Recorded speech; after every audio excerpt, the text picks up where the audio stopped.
Okay, gonna give everyone a walk around of this drag racing lawnmower I have for sale. It was custom built by myself and a friend of mine probably about 7 years ago. We run it a few times a year at local fairs, just drag racing other lawnmowers like it.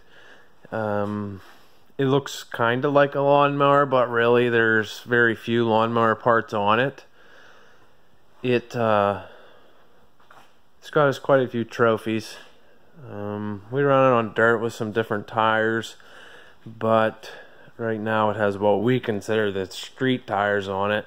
They are right rear tires off of a Micro Sprint, and though you would think they'd stick real good on asphalt, they actually do quite a bit of spinning, which is a bit of an issue with it. I'm gonna go from back to front and all the way around, I guess. So under the hood, I suppose this is the most important part, is a 1998 Honda Cbr 600. That's the F3 is what they consider that. It is carbureted, has like 105 or something horsepower from the factory. No modifications to it to make it have any more horsepower. I think 105 is probably alright for a quote-unquote lawnmower. Over here's the clutch pedal. It's cable, as was the bike. I'll give you a rundown on the shifters here. The shifter is what do I want to say here? Paddle shifters. If you pull it up on this side, it shifts up. If you pull it up on this side, it shifts down. That's cable driven. It goes down and the two cables push or pull the shifter up on the air box, which is sticking out of the hood, not for just looks. It's quite crammed under the hood. We have fuel pressure, a tachometer, and water temperature. To the front wheels, the actual wheels are a combination of yard cart half wheels. They have tubes in them. It actually has hydraulic drum disc brakes off of I believe it's a 1986 Honda four-wheeler, one of them 200s. It's one of the first ones they ever come out with. We have a radiator from a Honda Civic or something of that nature, and the fan that cools said radiator. Over here we have a gas pedal and a brake pedal. The brakes have two master cylinders. This one, I honestly I can't tell you. One of them's for the front, the other one's for the back. Big not car battery. A big battery here, so we got plenty of cranking power. Fire extinguisher, because you can never be too safe. Tether switch here. Pulls out if you come disconnected, so does it.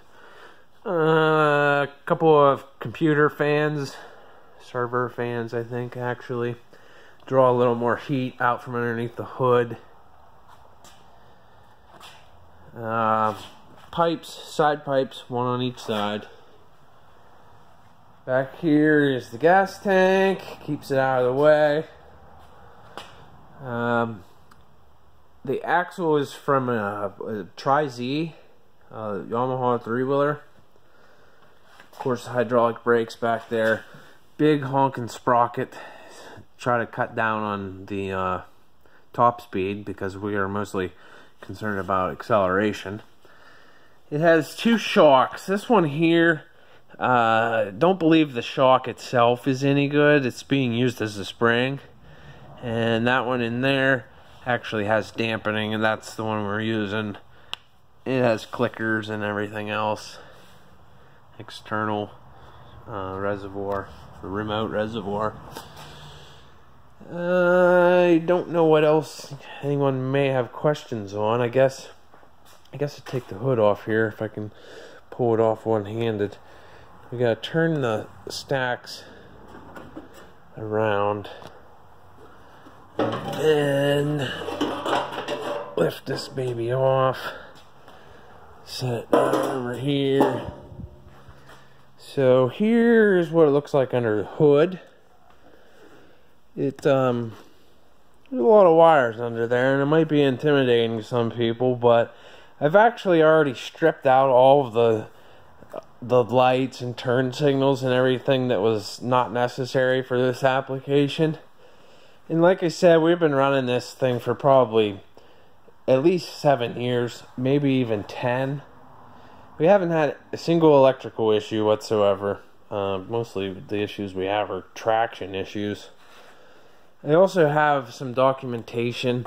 These are like the plugs for the dash and how the lights are wired up. I have a little bit of documentation on that and different things that would go with it.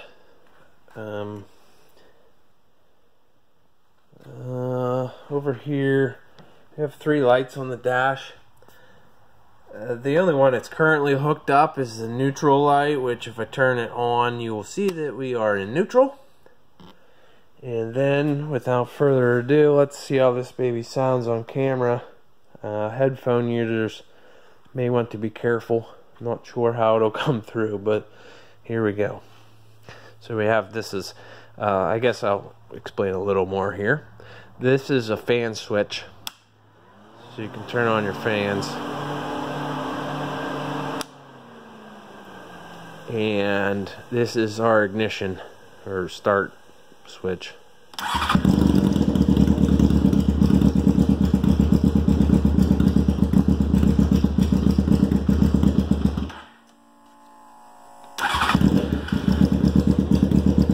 I have a choke here.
So if anyone has any eardrums left, I know mine are ringing a little bit. It revs out to 12,500. That wasn't obviously anywhere near that. Like I said, I bet this thing would go probably about 100 miles an hour if you have the balls big enough to go that fast. I don't. I like to go 200 feet and then hit the brakes as fast as I can, because it's usually going about between 60 and 65 miles an hour. I'm not saying it's not safe, but the usually where we're at, there's a crowd, and you know, it's best not to be going so damn fast close to everybody. Like I said, if you have any questions, send me an email. I'm going to post this on a lot of different places, Craigslist and different online places, Facebook. We're going to take it to Harrisburg race car swap meet on November 3rd. November 2nd of 2019. It'll be there. It'll actually be there probably the night before. Give me a call. My number is 814-229-1544. My name's Tyler. You can email me, is the best way to get a hold of me. because, like I said, I'm going to put it all kinds of places. I'm not going to be able to check back everywhere where it might be. My email address is Tyler Oaks, that's OCHS, @hotmail.com. Tyler spelled Tyler. So let me know if you have any questions. We'd love to sell it. Price is negotiable. Thanks.